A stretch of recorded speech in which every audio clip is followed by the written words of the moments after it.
When Governor Andrew Cuomo lit the One World Trade Center pink to celebrate the legalization of late-term abortion, many took it as a sign that the pro-life movement is losing. But what if it's actually the opposite?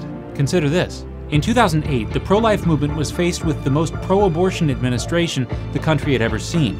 Nonetheless, the movement dug in and won countless victories over the last decade. Americans United for Life President Catherine Glenn Foster reports there have been an average of nearly 60 pro-life laws passed every single year and signed into law since 2011. On the cultural front, the pro-life movement has dominated the debate with messages like "Love them both" and "We are the pro-life generation." The March for Life has become the largest political demonstration in U.S. history, with hundreds of thousands of participants every year.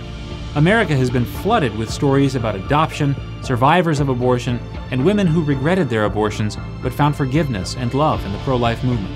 In fact, the pro-life message is so powerful that even Planned Parenthood CEO Leanna Wen recently tried, unsuccessfully, to argue that she was pro-life herself.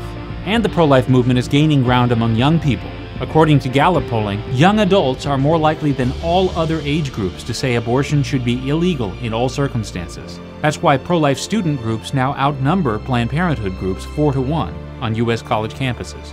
But over the last 2 years, the pro-life movement has struck its biggest blow yet. It is now taking back the Supreme Court.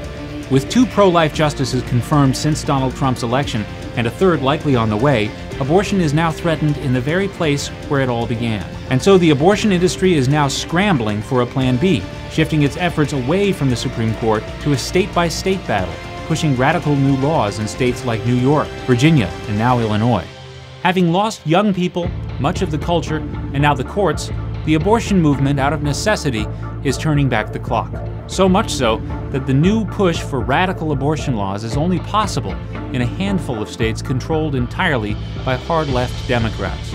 You might even say the landscape looks much like it did before 1973. Finally, it seems both sides agree on one thing: the days of Roe v. Wade are numbered. This has been an episode of CVTV. Subscribe to CVTV on YouTube, follow us on Facebook and Twitter, and sign up at catholicvote.org/loop.